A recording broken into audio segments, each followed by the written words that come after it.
안녕하세요. 시지프스의 책방지기입니다. 오늘은 피천득 선생님의 2년이라는 수필집을 소개해 드리려고 하는데요. 피천득 선생님은 너무나도 유명하신 수필가이시면서 시인이십니다. 1910년에 서울에서 출생하셔서 2007년 96세에 돌아가셨는데요. 오늘 소개해드리는 2년이라는 수필집은 1996년에 샘터 출판사에서 출간되었습니다. 이 책에 실려있는 내용 중 2년은 저희 학창시절 국어 교과서에도 실려있던 유명한 작품인데요. 오늘은 책 내용 중 2년, 은전 한입, 시집가는 친구의 딸에게 편을 낭독해 드리려고 합니다. 자, 그럼 저와 함께 피천득 선생님의 2년을 만나러 가보실까요? 2년. 지난 4월 춘천에 가려고 하다가 못 가고 말았다. 나는 성심여자대학에 가보고 싶었다. 그 학교에 어느 가을 학기 매주 한 번씩 출강한 일이 있다.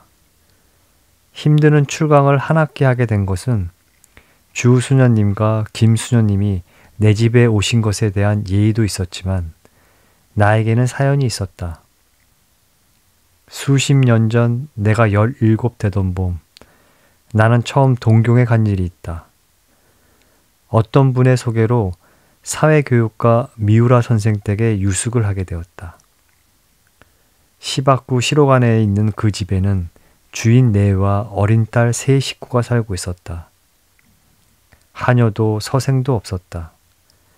눈이 예쁘고 웃는 얼굴을 하는 아사코는 처음부터 나를 오빠같이 따랐다. 아침에 나왔다고 아사코라는 이름을 지어주었다고 했다. 그 집들에는 큰 나무들이 있었고 일년초 꽃도 많았다. 내가 간 이튿날 아침, 아사코는 스위트피를 따다가 꽃병에 담아 내가 쓰게 된 책상 위에 놓아주었다. 스위트피는 아사코같이 어리고 귀여운 꽃이라고 생각하였다. 성심여학원 소학교 1학년인 아사코는 어느 토요일 오후 나와 같이 저희 학교까지 산보를 갔었다.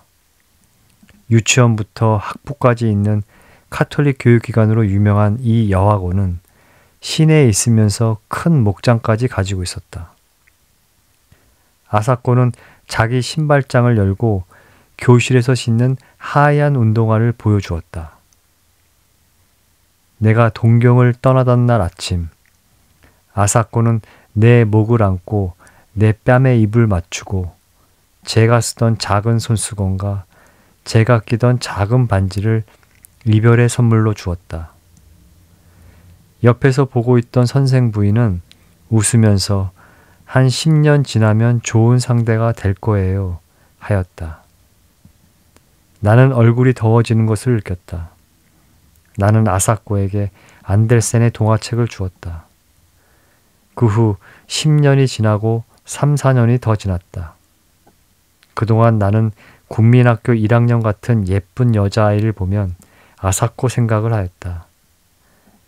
내가 두 번째 동경에 갔던 것도 4월이었다. 동경역 가까운데 여관을 정하고 즉시 미우라 댁을 찾아갔다. 아사코는 어느덧 청순하고 세련되어 보이는 영양이 되어 있었다. 그 집 마당에 피어있는 목련꽃과도 같이 그때 그는 성심여학원 영문과 3학년이었다. 나는 좀 서먹서먹했으나 아사코는 나와의 재회를 기뻐하는 것 같았다. 아버지, 어머니가 가끔 내 말을 해서 나의 존재를 기억하고 있었나 보다. 그날도 토요일이었다. 저녁 먹기 전에 같이 산책을 나갔다. 그리고 계획하지 않은 발걸음은 성심여학원 쪽으로 옮겨져 갔다. 캠퍼스를 두루 거닐다가 돌아올 무렵 나는 아사코 신발장은 어디 있느냐고 물어보았다. 그는 무슨 말인가 하고 나를 쳐다보다가 교실에는 구두를 벗지 않고 그냥 들어간다고 했다. 그리고는 갑자기 뛰어가서 그날 잊어버리고 교실에 두고 온 우산을 가지고 왔다. 지금도 나는 여자 우산을 볼 때면 연두색이 고왔던 그 우산을 연상한다. 셀브르의 우산이라는 영화를 내가 그렇게 좋아한 것도 아사코의 우산 때문인가 한다. 아사코와 나는 밤 늦게까지 문학 이야기를 하다가 가벼운 악수를 하고 헤어졌다. 새로 출판된 버지니아 울프의 소설 세월에 대해서도 이야기한 것 같다. 그 후 또 10여 년이 지났다. 그동안 제2차 세계대전이 있었고 우리나라가 해방이 되고 또 한국전쟁이 있었다. 나는 어쩌다 아사코 생각을 하곤 했다. 결혼은 하였을 것이요 전쟁통에 어찌 되지는 않았나. 남편이 전사하지는 않았나 하고 별별 생각을 다하였다. 1954년 처음 미국 가던 길에 나는 동경을 들러 미우라 댁을 찾아갔다. 뜻밖의 그 동네가 고스란히 그대로 남아 있었다. 그리고 미우라 선생네는 아직도 그 집에서 살고 있었다. 선생네부는 흥분된 얼굴로 나를 맞이하였다. 그리고 한국이 독립이 돼서 무엇보다도 잘 됐다고 치하를 하였다. 아사코는 전쟁이 끝난 후 메가도 사령부에서 번역 일을 하고 있다가 거기서 만난 일본인 2세와 결혼을 하고 따로 나서 산다는 것이었다. 아사코가 전쟁 미망인이 되지 않은 것은 다행이었다. 그러나 2세와 결혼하였다는 것이 마음에 걸렸다. 만나고 싶다고 그랬더니 어머니가 아사코의 집으로 안내해 주었다. 뾰족 지붕에 뾰족 창문들이 있는 작은 집이었다. 20여 년 전 내가 아사코에게 준 동화책 겉장에 있는 집도 이런 집이었다. 아, 이쁜 집. 우리 이담에 이런 집에서 같이 살아요. 아사코의 어린 목소리가 지금도 들린다. 10년쯤 미리 전쟁이 나고 그만큼 일찍 한국이 독립되었더라면 아사코의 말대로 우리는 같은 집에서 살 수 있게 되었을지도 모른다. 뾰족 지붕에 뾰족 창문들이 있는 집이 아니라도 이런 부질없는 생각이 스치고 지나갔다. 그 집에 들어서자 마주친 것은 백합같이 시들어가는 아사코의 얼굴이었다. 세월이란 소설 이야기를 한 지 10년이 더 지났었다. 그러나 그는 아직 싱싱하여야 할 젊은 나이다. 남편은 내가 상상한 것과 같이 일본 사람도 아니고 미국 사람도 아닌, 그리고 진주군 장교라는 것을 뽐내는 것 같은 사나이였다. 아사코와 나는 절을 몇 번씩 하고 악수도 없이 헤어졌다. 그리워하는데도 한 번 만나고는 못 만나게 되기도 하고 일생을 못 잊으면서도 아니 만나고 살기도 한다. 아사코와 나는 3번 만났다. 3번째는 아니 만났어야 좋았을 것이다. 오는 주말에는 춘천에 갔다 오려 한다. 소양강 가을 경치가 아름다울 것이다.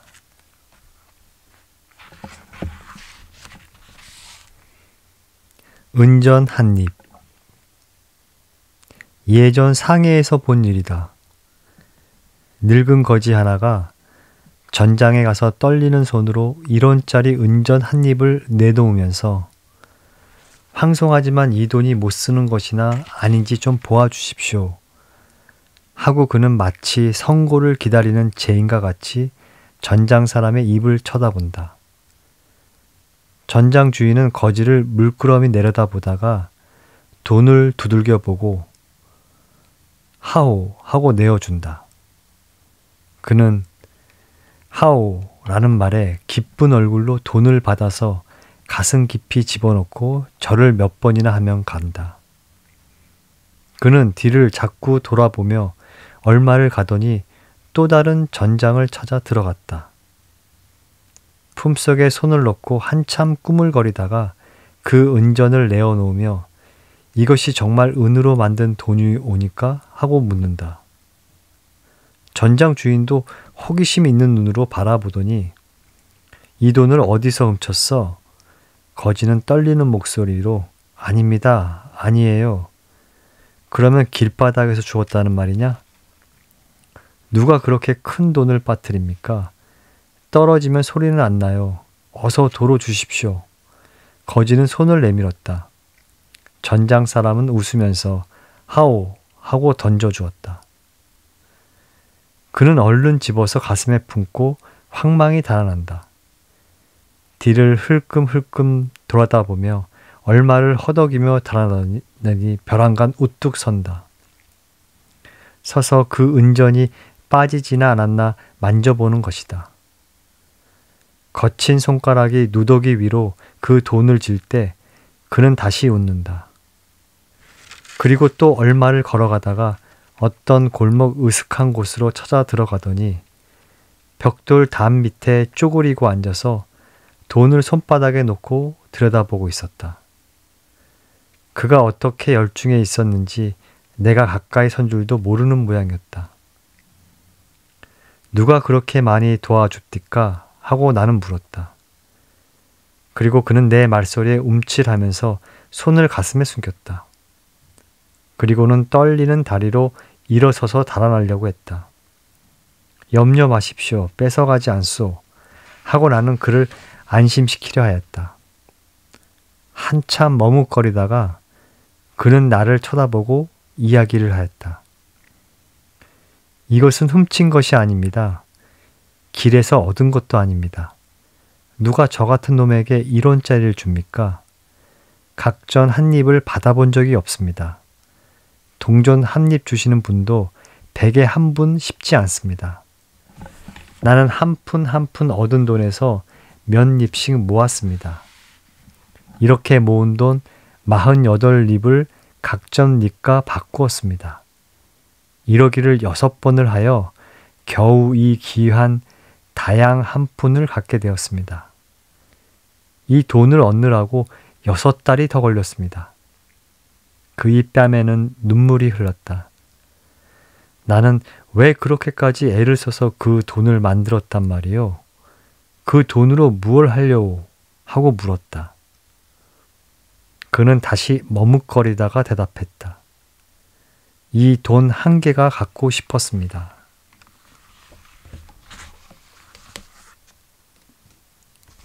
시집가는 친구의 딸에게 너의 결혼을 축하한다.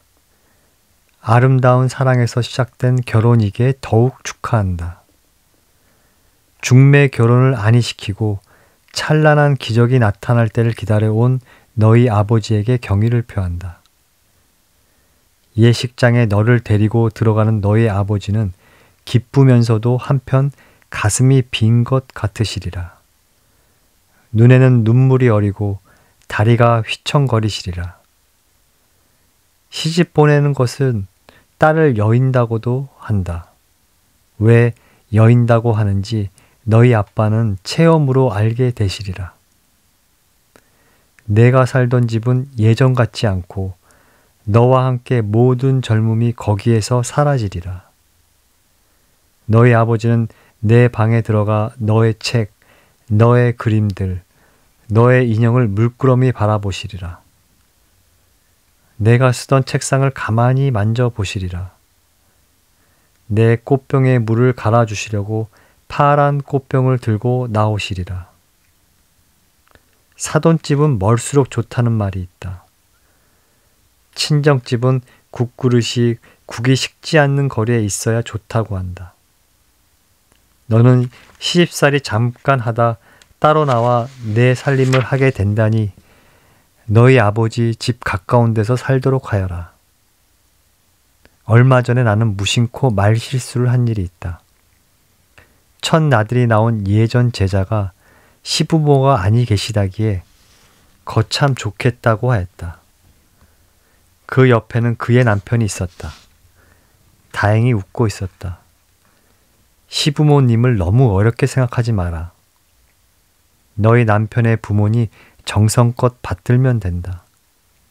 며느리는 아들의 배필이요 장래 태어날 손주들의 엄마가 될 사람이니 시부모께서는 너를 아끼고 소중히 여기실 거다. 내가 잘하면 대견히 여기시고 끔찍히 사랑하여 주실 거다. 너 하기에 달렸다. 결혼 후 남편의 친구들과 멀어지는 때가 있다고 한다. 너 같은 아내는 남편과 친구들 사이를 더 가깝게 만들 줄 믿는다. 옛날 가난한 선비 집에 친구가 찾아오면 착한 아내는 말없이 나가 외상으로라도 술을 받아왔다고 한다. 너희는 친구 대접할 여유는 있으니 내가 주부 노릇만 잘하면 되겠다. 주말이면 너희 집에는 친구들이 모여 차를 마시며 밤늦도록 이야기를 나눌 것이다. 남편의 친구가 너의 친구도 되고 너의 친구가 그의 남편과 같이 오기도 하고 부부는 일신이라지만 두 사람은 아무래도 상대적이다. 아버지와 달라 무조건 사랑을 기대할 수는 없다. 그리고 아무리 사랑하는 사이라도 언제나 마음을 같이 할 수는 없다. 제 마음도 제가 어찌할 수 없을 때가 있는데 개성이 다른 두 사람이 한결같을 수야 있겠니. 의견이 다를 수도 있고 기분이 맞지 않을 수도 적은 비밀이 있을 수도 있다. 자존심 강한 너는 남편의 편지를 엿보지는 않을 것이다. 석연치 않은 일이 있으면 오해가 커지기 전에 털어놓는 것이 좋다. 집에 들어온 남편이 안색이 좋지 않거든 따뜻하게 대하여라. 남편은 아내의 말 한마디에 굳어지기도 하고 풀어지기도 하는 법이다. 같이 살아가노라면 싸우게도 된다. 언젠가 나 아는 분이 어떤 여인 보고 그렇게 싸울 바에야 무엇하러 같이 살아 헤어지지 그랬더니 대답이 살려니깐 싸우지요. 헤어지려면 왜 싸워요? 하더란다. 그러나 아무리 사랑 싸움이라도 잦아서는 나쁘다. 그저 참는 게 좋다. 아내, 이 세상에 아내라는 말같이 정답고 마음이 놓이고 아늑하고 평화로운 이름이 또 있겠는가. 1000년 전 영국에서는 아내를 피스 위버라고 불렀다. 평화를 짜나가는 사람이란 말이다. 행복한 가정은 노력으로 이루어진다. 결혼 행로에 파란 신호등만이 나올 것을 기대할 수는 없다. 어려움이 있으면 참고 견디어야 하고 같이 견디기에 서로 애초롭게 여기게 되고 더 미더워지기도 한다. 역경에 있을 때 남편에게는 아내가, 아내에게는 남편이 더 소중하게 느껴진다. 같이 극복해온 각오, 옛 이야기하며 잘 산다는 말이 있지. 결혼 생활은 작은 이야기들이 계속되는 긴긴 대화다. 고답할 것도 없고 심오할 것도 없는 그런 이야기들. 부부는 서로 매력을 잃어서는 아니 된다. 지성인의 매력을 유지하는 길은 정서를 퇴색시키지 않고 늘 새로운 지식을 탐구하며 인격의 도야를 늦추지 않는 데 있다고 생각한다. 세월은 충실히 살아온 사람에게 보람을 갖다 주는데 그리 인색치 않다.